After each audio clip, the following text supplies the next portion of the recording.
राष्ट्रीय अध्यक्ष श्री जेपी नड्डा जी से मुलाकात हुई है और कुछ चर्चाएं हुई हैं और बहुत शीघ्र मंत्रिमंडल का गठन हो जाएगा। सीएम विष्णुदेव साय समेत राजनीतिक जानकार भी जल्द ही कैबिनेट विस्तार की बात कह रहे हैं। छत्तीसगढ़ में सरकार गठन के 7 दिन बाद भी कैबिनेट विस्तार को लेकर इंतजार की घड़ियां थमने का नाम नहीं ले रही। CM Vishnudeo Sai, deputy CM Arun Sao और विजय शर्मा के साथ बीजेपी ने मेगा मैसेज दे दिया था, जिसके बाद से कैबिनेट को लेकर लगातार कयासों का बाजार गर्म है। उम्मीद जताई जा रही है कि बीजेपी कैबिनेट में इसी तरह के जातीय और क्षेत्रीय बैलेंस सेट करेगी, जिससे 2024 समेत कई समीकरण साधे जा सकेंगे। साय कैबिनेट के संभावित नाम: बृजमोहन अग्रवाल सामान्य, राजेश मूणत सामान्य, OP Chaudhary OBC, Dharamlal Kaushik OBC, Ajay Chandrakar OBC, Lalit Chandrakar OBC, Lata Usendi ST, Kedar Kashyap ST, Renuka Singh ST, Domanlal Korsewada SC, Dayaldas Baghel SC. उम्मीद जताई जा रही है कि बीजेपी 11 लोकसभा क्षेत्रों से 11 नेताओं को कैबिनेट में शामिल कर सकती है, लेकिन इंतजार की इंतहा होने पर कांग्रेस के तीखे तेवर हैं। नेता प्रतिपक्ष डॉक्टर चरणदास महंत ने आक्रामक अंदाज में बीजेपी को घेरा। पता नहीं अभी इनके मंत्री बन पाएंगे कि नहीं बन पाएंगे, अभी शंका है खुद लोगों को। तो ये तो सत्र ऐसे ही जाएगा, शपथ में ही। डॉक्टर रमन सिंह जी को हम लोग बधाई, प्रस्तावक और समर्थक के रूप में हम लोगों ने उनको साथ दिया है। नई बीजेपी सरकार के साथ शुरू कैबिनेट में क्या बदला नजर आएगा, ये तो जल्द पता चलेगा। साथ ही ये भी पता चलेगा कि नए समीकरणों के साथ किस तरह की सियासत शुरू होती है। गौरव शुक्ला, बंसल न्यूज, रायपुर। सरकार तो बन गई, पर सरकार के चेहरे कौन होंगे, उस पर गिरा पर्दा अब तक नहीं उठ पाया है। अब तो पार्टी में लोग कहने लगे हैं इंतहा हो गई इंतजार की। पार्टी के नेता दिल्ली जाते हैं, दिल्ली से वापस आते हैं और मंत्रिमंडल का गठन कब और कैसे होगा, इस संदेश पर चुप्पी साध लेते हैं। कहा जा रहा है कि कहीं जातिगत समीकरण अटक रहा है, कहीं क्षेत्रीयता का समीकरण सेट नहीं हो पा रहा है। कुल मिलाकर मतगणना के 15 दिन के बाद भी मंत्रिमंडल के नाम पर पार्टी के भीतर चुप्पी बनी हुई है। हालांकि रविवार को ही दिल्ली में बैठक के बाद उम्मीद यही थी कि सोमवार को बहुत कुछ साफ हो जाएगा, लेकिन अब यह तय हो गया है कि बिना मंत्रिमंडल के कल से शुरू होने वाला सत्र चलेगा। नमस्कार, आज का मुद्दा में आप सभी का स्वागत है। मैं हूं आदित्य नामदेव। आखिर क्यों लगा है मंत्रिमंडल पर अड़ंगा? क्षेत्रीयता का गणित नहीं सुलझ पा रहा है या नए पुराने चेहरों में समीकरण गड़बड़ा रहा है? क्यों हो रही है देरी? चलिए करते हैं बहस की शुरुआत। उम्मीद यही कि खत्म होगा इंतजार, कब तक होगा हम सबकी नजर रहेगी। हमारे साथ बातचीत करने के लिए 3 बेहद खास मेहमान जुड़ेंगे। उमेश घोरमड़े साहब है, भारतीय जनता पार्टी के नेता है, प्रवक्ता, बहुत स्वागत करता हूं उनका। राम अवतार तिवारी जी, वरिष्ठ पत्रकार, थोड़ी देर में हमारे साथ जुड़ेंगे, बहुत स्वागत करूंगा उनका जैसे जुड़ेंगे। धनंजय जी हमारे साथ जुड़े हुए हैं, कांग्रेस के वरिष्ठ नेता हैं, प्रवक्ता हैं, बहुत स्वागत करता हूं उनका। सबसे पहले चूंकि पूरा मामला इर्द गिर्द भारतीय जनता पार्टी से जुड़ा हुआ है, तो सबसे पहले उमेश जी के पास चलता हूं। उमेश जी, पूरे 3 राज्यों में सबसे धीमी रफ्तार से छत्तीसगढ़ की सरकार चल रही है। मोदी और शाह की राज वाली बीजेपी की तासीर ये है नहीं इतनी स्लो मोशन में चलने की। क्या राज है इस सुस्ती का, उमेश जी? देखिए, मुझको नहीं लगता कि कहीं कोई सुस्ती है, कहीं कोई ढुलाई है। प्रशासन अपना काम कर रहा है, जो माननीय मुख्यमंत्री जी हैं, उप मुख्यमंत्री जी, वो तमाम लोग अपने काम में जुटे हुए हैं और साथ ही साथ संगठन स्तर पर और जो मंत्रिमंडल का आने वाले समय के अंदर में जो गठन होना है उसको लेकर के भी लगातार बैठकें और तमाम चीजें चल रही है। और इससे पूर्व भी आदित्य जी, जब मुख्यमंत्री जी का विषय था उस वक्त भी हमने आपने डिबेट किया, उस वक्त भी इसी प्रकार से इंतजार की बात आपने की थी। और 5 दिन के अंदर में छत्तीसगढ़ की जनता के आशीर्वाद से मुख्यमंत्री का चेहरा भी सामने आ गया, उप मुख्यमंत्री भी हमारे 2 सामने आ गए और बहुत जल्द ही पूरा मंत्रिमंडल छत्तीसगढ़ को आगे ले जाने वाला, जो हमने कमिटमेंट किया है, जो हमने घोषणा की है, जो हमने गारंटी दी है, उन वादों को पूरा करने के लिए, शीघ्र काम करने के लिए मंत्रिमंडल भी सामने आ जाएगा। और कल से विधानसभा का सत्र भी है और अनुपूरक बजट से लेकर के तमाम तरह की चीजें कल से प्रारंभ हो जाएगी, तो मुझको नहीं लगता कि कहीं कोई ढिलाई है, कहीं कोई सुस्ती है। हाँ, बड़ी बेसब्री से हमें, आपको, हम तमाम लोगों को जिस चीज का इंतजार है, मंत्रिमंडल का इंतजार है, मुझको लगता है कि बहुत जल्द वह भी सामने निकल करके आ जाएगा। हमको थोड़ा इंतजार करना चाहिए। धनंजय जी, आप लोग लगातार चुटकी ले रहे हैं कि बीजेपी के भीतर समन्वय की कमी है। आप लोग क्या मानते हैं, क्यों हो रही है इतनी देरी, क्या कारण है इस देरी की वजह? देखिए, जिस प्रकार से मंत्रिमंडल को लेकर जो देरी हो रही है, पहले मुख्यमंत्री जी का चेहरा कौन होगा मुख्यमंत्री ये घोषणा करने में देरी हुई, मंत्रिमंडल को लेकर इससे एक बात स्पष्ट हो गया है कि होगा वही जो मोदी जी और शाह जी चाहेंगे। यहाँ पे मुख्यमंत्री विष्णुदेव साय जी अगर कुछ चाहते भी होंगे तो उसकी कोई वहाँ पे सुनवाई नहीं है, स्पष्ट हो गया है। और जहाँ जिस प्रकार से प्रदेश में धान खरीदी का ये समय चल रहा है, तो किसानों के हित में फैसला होना चाहिए था कि 31 रुपये की धान की खरीदी होगी, 21 क्विंटल धान प्रति एकड़ खरीदी होगी। और ये बहुत सारे जो काम जो होने को के आचार संहिता के चलते बहुत सारे काम पेंडिंग रखे रहते हैं, स्वाभाविक सी बात है। लेकिन जिस प्रकार से मंत्रिमंडल के चयन में देरी हो रही है, समझ में आता है कि नए चेहरे और पुराने चेहरों के बीच में जो नूरा कुश्ती की लड़ाई चल रही है। क्योंकि मैं भी लिस्ट बनाकर देख रहा था कि 15 साल के जो भाजपा की सरकार थी उसमें कितने मठाधीश जो नेता थे अभी चुनकर आए हुए हैं। बहुत लंबी फेहरिस्त है उनकी, बहुत सारे उनके नाम हैं। और नए चेहरे भी मैं देख रहा था, उसमें जातिगत समीकरण की बात भी मैं कर रहा था। तो मुझे ऐसा लगता है कि नए चेहरे और पुराने चेहरों के बीच में जो कुश्ती चल रहा है, तो एम्पायर इनका डिसाइड नहीं कर पा रहा है कि विजयी किसको बनाना है, कौन विजेता बनेगा।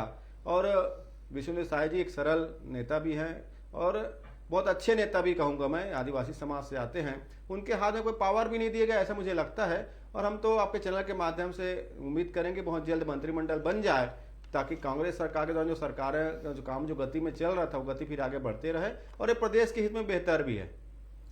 रामोदर जी, ये पार्टी की अंदरूनी लड़ाई की वजह से मामला फंस गया है क्या? कौन बनेगा, नया बनेगा, पुराना बनेगा, हल कब निकलेगा इन सब चीजों का, क्या लगता है आपको रामोदर जी?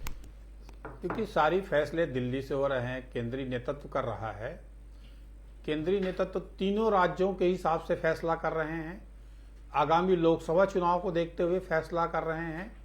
और उन्होंने एक नई पीढ़ी को अवसर देने की जो बात कही है, उसमें शायद कैसे समन्वय हो, अब ये दृष्टिकोण अपनाया जा रहा है कि इसमें जाति समीकरण कैसे हो, क्षेत्रीय समीकरण कैसे हो, और जो लंबे समय से जो नेता स्थापित थे उन नेताओं को कैसे एडजस्ट किया जा सकता है। लोकसभा चुनाव आगामी समय है, उनमें जो लोग बच जाते हैं उनको कैसे दिया जाए। मतलब कुल मिला के भाजपा के भीतर की रणनीति का वो हिस्सा है। रणनीति लोकसभा चुनाव को देखते हुए अच्छे सरकार चलाने को लेकर, और बड़े बड़े जो दावे किए हैं उन दावे को जमीनी स्तर पर कैसे उतारा जा सकता है, इन सभी दृष्टिकोणों को देखते हुए शायद फैसले में विलंब हो रहा है। क्योंकि मुख्यमंत्री, विधायक दल, प्रदेश नेतृत्व के हाथ में ये मामला दिखता नहीं है, ये मामला केंद्रीय नेतृत्व का है, इसलिए विलंब हो रहा है। और सारी समीकरणों को वो बखूबी समझना चाहते हैं।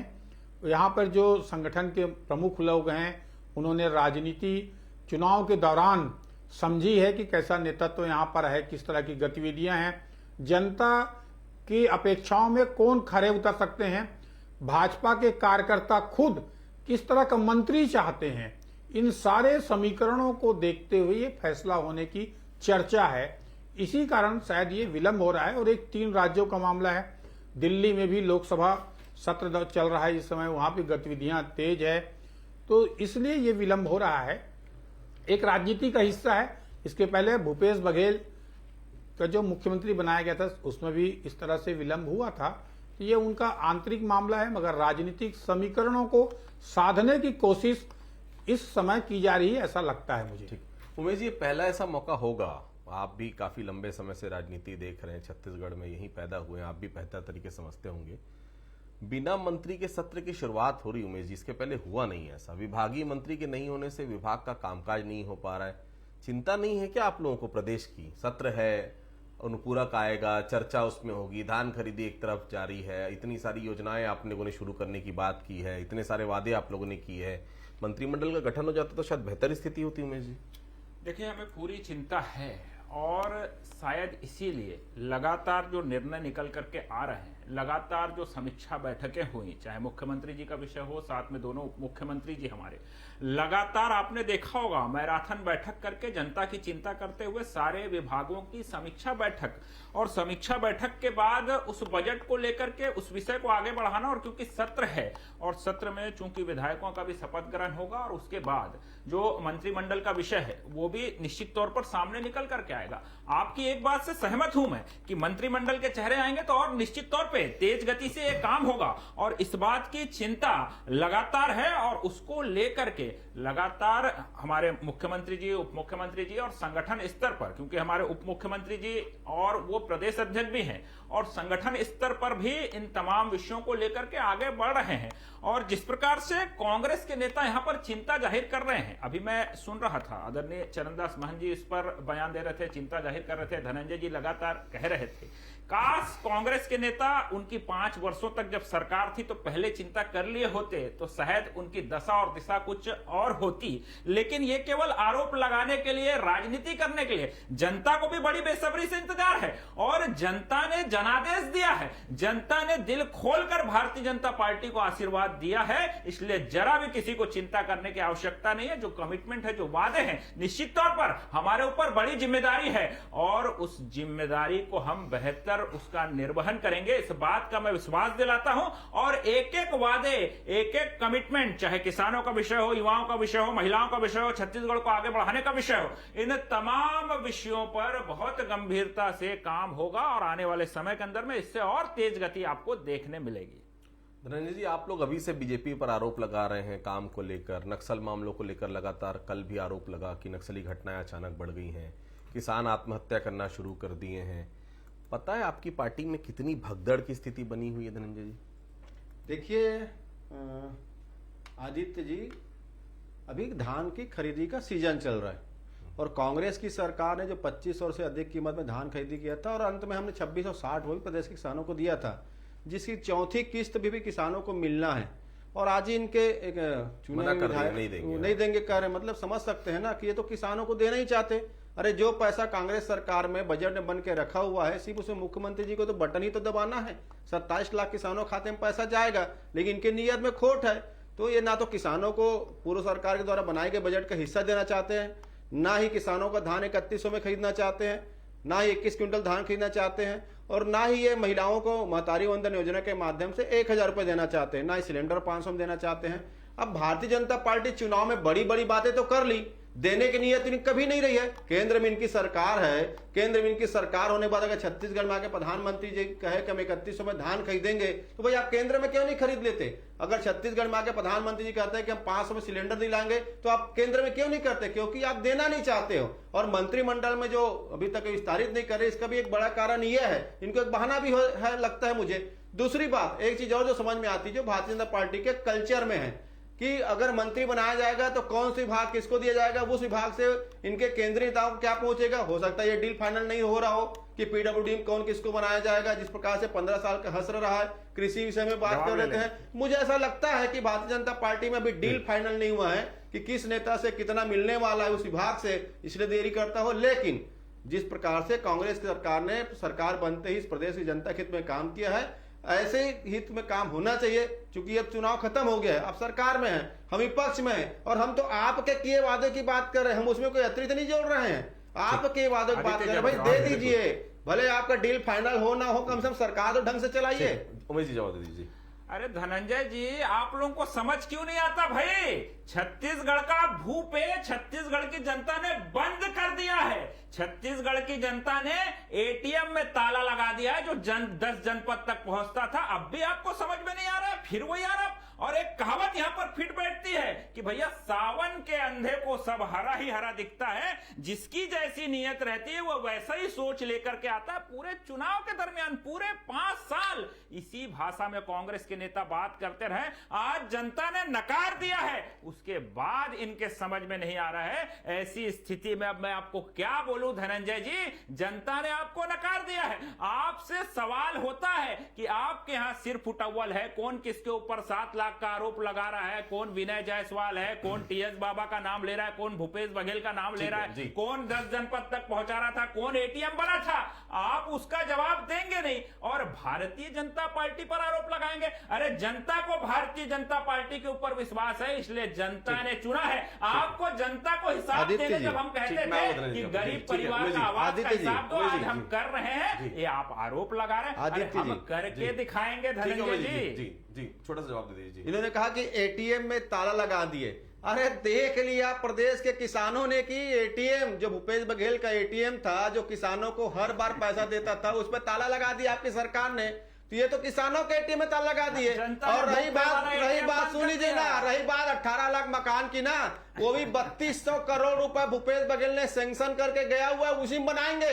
2 महीना बचा नरेंद्र मोदी प्रधानमंत्री कार्यकाल, 18 लाख मकान भी 15 लाख रुपए की तरह रहेगा।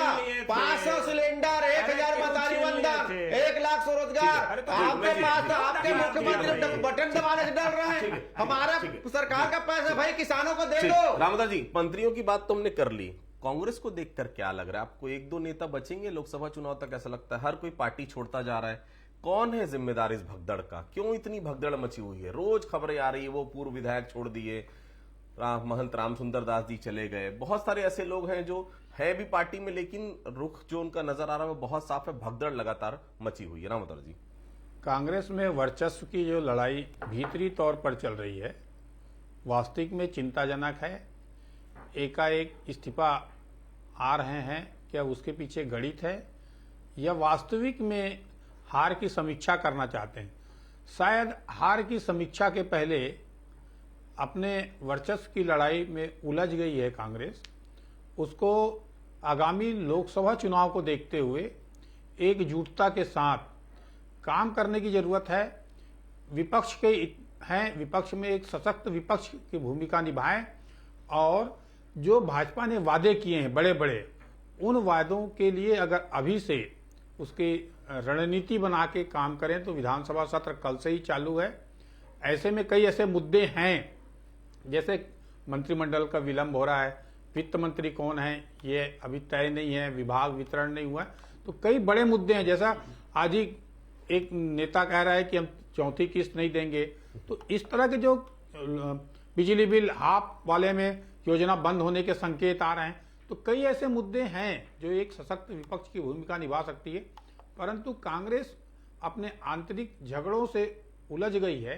शायद ये बढ़ते गया तो आगे जाके दो इस तरह के छत्रपों की लड़ाई या किसी की उपेक्षा या हार को एक तरह से कोई स्वीकार नहीं कर पा रहा है और एक दूसरे पर छींटाकशी में लगे हैं, तो उन चीजों को देखना चाहिए कि अभी तक के इतिहास में ये कांग्रेस की सबसे बड़ी हार है।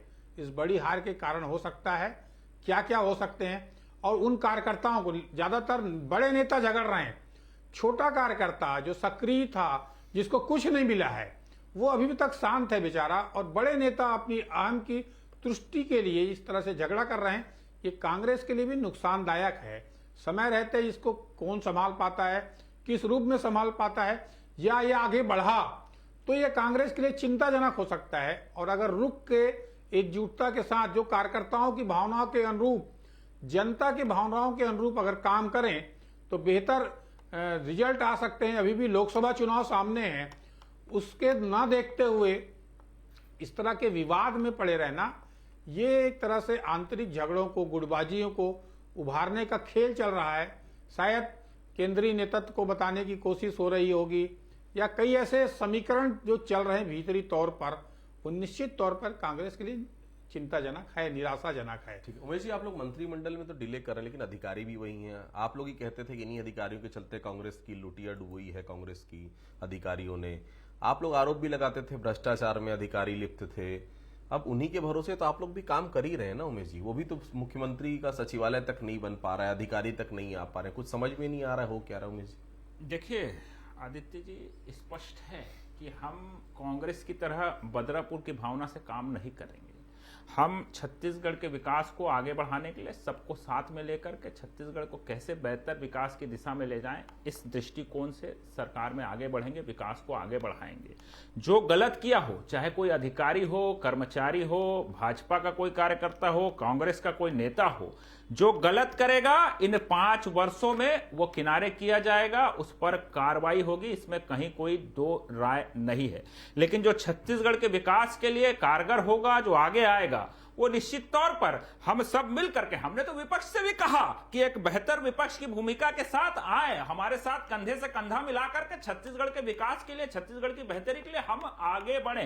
तो ये स्पष्ट है कि बीते 5 वर्षों में जो बदलापुर हुआ वो अब नहीं होगा। और निश्चित तौर पर हम सबका प्रयास है, आपका भी प्रबुद्ध पत्रकार होने के नाते, राम अवतार तिवारी जी का, हम सबका प्रयास होना चाहिए कि कैसे छत्तीसगढ़ को आगे बढ़ाएं। और जो अधिकारी दागदार हैं, जिन पर कार्रवाइयां चल रही है, वो निश्चित तौर पर आने वाले समय के अंदर में अभी आप बोल रहे हैं बदलापुर नहीं, आपके 2 नेताओं ने तो जनता पर बदलापुर बोला है कि धान का चौथा किस्त नहीं देंगे। देखिए ये संदेश तो दूसरा जाता है। इसको बदलापुर और बदलापुर का विषय लेने की यहां पर आवश्यकता ही नहीं। जनता ने हमको इतना बड़ा आदेश, जनादेश दिया है, जनता ने दिल खोलकर हमको आशीर्वाद दिया है, और हमने जो कमिटमेंट किए, हमने जो हमारे घोषणा पत्र में जो गारंटी दी है, एक एक गारंटी पूरी होगी। ये भारतीय जनता पार्टी की सरकार का वादा है और इसमें कहीं कोई कॉम्प्रोमाइज नहीं होगा। एक एक वादे पूरे होंगे और जनता को हम पर भरोसा है।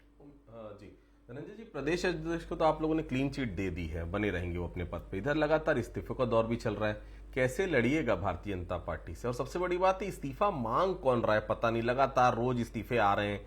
कोई मांग रहा है कि अपने मन से इस्तीफा दिए पड़े? बड़े लोग नैतिकता के अधिकार पर बात कर रहे हैं, न तो इस्तीफा दे पा रहे हैं, लेकिन छोटे नेता जरा लगातार नैतिकता का पाठ पढ़ा रहे हैं सभी को और बताने की कोशिश कर रहे हैं हमें नैतिकता है, हम पार्टी से इस्तीफा दे रहे हैं, हार का कारण हम ये मान रहे हैं कि हमारे कारण हारे। बड़े नेताओं में नैतिकता क्या खत्म हो गई क्या धनंजय जी? देखिए आदित्य जी, कांग्रेस पार्टी ने स्पष्ट सभी कार्यकर्ताओं को, नेताओं को आदेश दिया है कि उनको अपनी बात पार्टी फोरम में रखना चाहिए और अनुशासन के दायरे में रखना चाहिए। कहीं कुछ कमी है, कहीं कुछ गलतियां हुई होगी, कहीं लगता है कि यहाँ पे गलत हुआ है, तो कांग्रेस में एक लोकतंत्र प्रभावी है और लोकतांत्रिक तरीके से अपनी आप बात रखिए, उस बात को पूरा निश्चित तौर पर गंभीरता से उस पर विचार किया जाएगा। और कई चीजें भावनाओं में बह के कुछ लोग कर देते हैं, कोई इस्तीफा दे रहा है तो उसकी भावनाएं अच्छी है, भावना के चलते वो दे रहा है। कुछ लोगों ने कुछ आरोप प्रत्यारोप लगा दिए, उनसे भी कहा गया कि पार्टी फोरम में रखिए, क्योंकि कांग्रेस में बात सुनी जाती है, दानाशाही नहीं भारतीय जनता पार्टी की तरह हमने कहा है। और निश्चित तौर पर जब चुनाव में हार होती है तो स्वाभाविक सी बात है, कुछ न कुछ इस प्रकार के बातें होते रहती है, कहीं न किसी मन के पीड़ा किसी न किसी तरीके से निकलती है, किसी की भावनाएं बाहर आती है। लेकिन सभी को हमने आपके चैनल के माध्यम से भी आग्रह करते हैं, आपकी बात हमारे वरिष्ठ नेता सुनने के लिए है, आप अपनी बात वहां फोरम में रखिए। और जिस प्रकार से उमेश जी ने कहा कि बदलापुर की कार्रवाई हम नहीं करेंगे, तो यही तो जनता देख रही है। जो 5 साल तक भारतीय जनता पार्टी जिन अधिकारियों पर भ्रष्ट होने का आरोप लगा रहे थे, जिन पे आरोप लगा रहे थे, वो आज किस प्रकार से उनके साथ साठगांठ कर ली है, गठबंधन कर ली है। और बदला किससे ले रहे हैं भी देखिएगा ना।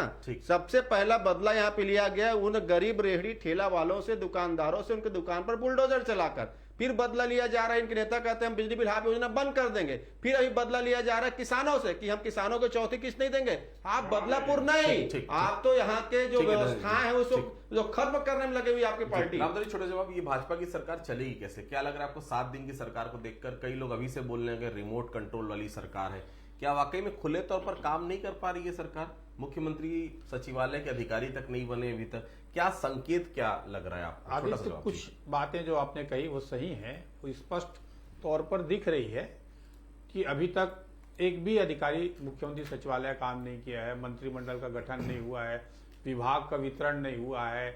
तो कई ऐसे संकेत जो जा रहे हैं, उन संकेतों से तो यही लग रहा है कि सब चीज दिल्ली से तय हो रहा है, यहाँ के जो नेता हैं वो कुछ तय नहीं कर पा रहे हैं। इसके कारणों को समझना पड़ेगा, इसके आगे जाके इसका क्या होगा, हो सकता है इसका नुकसान ना हो जाए, फायदा हो, नए रूप में आए तो ज्यादा अच्छा है प्रदेश के विकास के लिए, क्योंकि अब डबल इंजन की सरकार है तो ज्यादा दौड़ेगी ऐसा उम्मीद है। अभी तो शुरू में है, हमको सबको इन लोगों को शुभकामनाएं देते हुए बेहतर काम करने की और प्रेरित करना चाहिए। ठीक, तो देखिए 3 दिसंबर को नतीजे आए थे और नतीजों के बाद 15 दिन बीत चुके हैं, मंत्रिमंडल का गठन अब तक नहीं हुआ है। बड़ी बड़ी योजनाओं की बात भारतीय जनता पार्टी ने अपनी गारंटी में की थी, बहुत सारी ऐसी चीजें हैं जिनका इम्प्लीमेंटेशन अभी होना है। उम्मीद यही कि जल्द से जल्द मंत्रिमंडल का गठन हो और सरकार जो है वो सुचारू रूप से चल सके, क्योंकि निश्चित तौर पर कांग्रेस की सरकार जनता ने हटाई थी तो भारतीय जनता पार्टी की गारंटी पर विश्वास किया था। अब उस गारंटी को जल्द से जल्द पूरा करना भारतीय जनता पार्टी की जिम्मेदारी। आप सभी हमारे से जुड़े, आप सभी लोगों का बहुत बहुत धन्यवाद। आज का मुद्दा फिलहाल इतना ही। बाकी खबरों के लिए आप बने रहिए बंसल न्यूज के साथ। नमस्कार।